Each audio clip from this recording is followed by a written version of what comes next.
Depuis l'apparition de cas de la COVID-19 à l'université Alassane Ouattara, les responsables de cette institution multiplient les actions de lutte contre le coronavirus. Pour éviter toute propagation, un plan de riposte a été mis en place avec la création de 3 brigades sanitaires sous la houlette de la cellule scientifique pluridisciplinaire de lutte contre la COVID-19 de la dite université. Les brigades sanitaires créées pour la lutte contre le coronavirus au sein de l'université Alassane Ouattara sont composées d'enseignants-chercheurs, du personnel administratif et d'étudiants. Le professeur Lazare Pouamé, président de l'université Alassane Ouattara, remettant les feuilles de route, donne les raisons de la mise en place de la cellule scientifique pluridisciplinaire de lutte contre la COVID-19. Il était donc question de donner à chaque entité sa feuille de route pour que les gens sachent exactement ce que l'université attend d'eux par rapport à notre stratégie de lutte contre la pandémie. Pour sa part, le professeur Henri Ba, membre de la cellule scientifique pluridisciplinaire de lutte contre la COVID-19, explique les missions assignées à cette cellule. Notre mission principale est de penser tous les mécanismes de riposte contre la Covid. La pandémie existe, mais nous devons continuer dans une certaine mesure nos activités pédagogiques. Des kits sanitaires composés de gel hydroalcoolique et de cache-nez ont été remis aux responsables des différentes brigades sanitaires. Pour assurer la continuité des cours, une vaste opération de désinfection et d'aseptisation de tous les locaux de l'université Alassane Ouattara a été menée. Le lavage des mains, le port du masque et la prise de température sont désormais obligatoires dans cette université.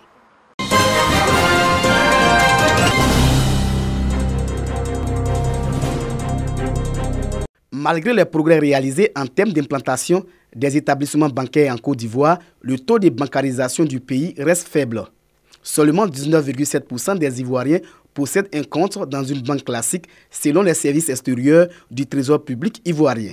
Pour relever ces taux, des initiatives sont prises pour sensibiliser les populations sur l'importance de la bancarisation. À Bouaké, un institut d'enseignement supérieur a organisé une conférence sur la bancarisation et les métiers de la banque. Cette conférence, pour dire aux étudiants, la classe là c'est bon, mais un professionnel hors de la classe, c'est aussi mieux. C'est comme un cours magistral, c'est pour donner des repères à nos étudiants.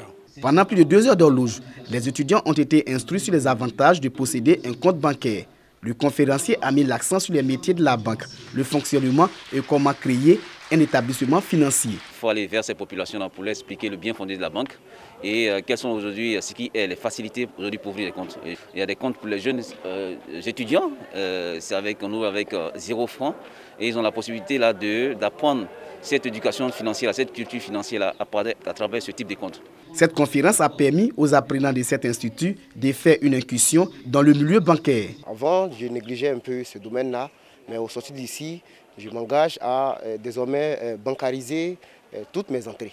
Le conférencier a mis en mission les participants, celle d'être des vecteurs d'amplification de la sensibilisation sur l'importance de la bancarisation. Ces conférences doivent se répéter afin que chaque Ivoirien puisse détenir un compte bancaire.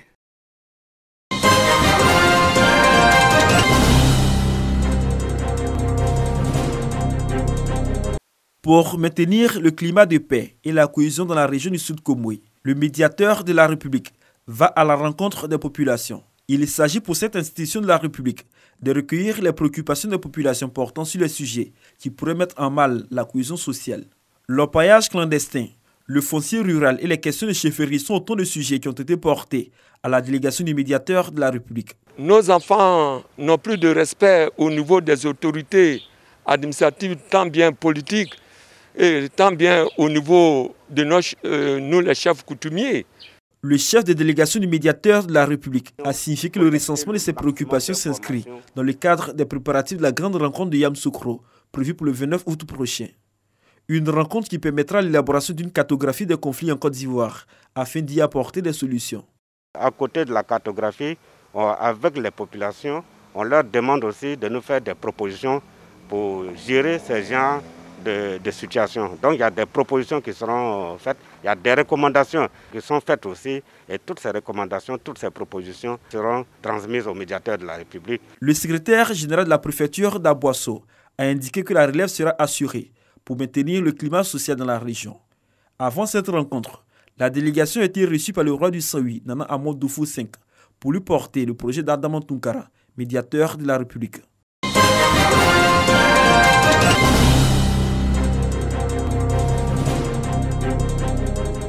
Le médiateur délégué des régions de Gbeke et du Yambol, dans le cadre des grandes rencontres avec les populations sur le mécanisme d'instauration d'une paix durable en Côte d'Ivoire, a rencontré celle du département de Bouaké à la mairie de la dite ville. Au cours de cette rencontre, la délégation a fait l'état des lieux des rapports entre les différentes communautés précédemment en conflit, non sans identifier les obstacles à la cohésion sociale et à la paix. Selon les participants, plusieurs problèmes sont source de conflits dans le département. Il n'y a pas de travail à Bouaké parce que les grandes sociétés demeurent encore fermées. Et donc cela rend vulnérables les jeunes qui sont à la merci de ces hommes politiques-là.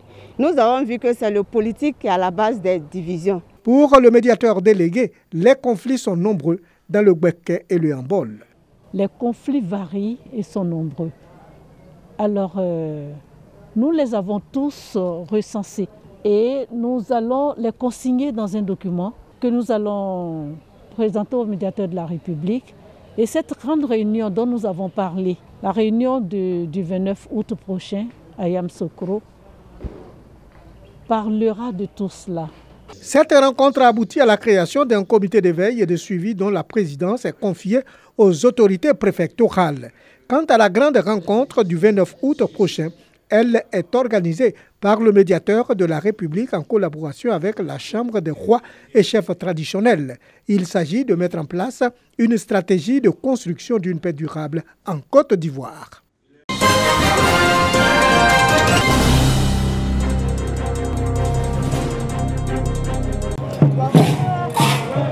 Un hommage du groupe Soromigidjo à son président d'honneur Amadou Coulibaly dans la pure tradition Sénoufo.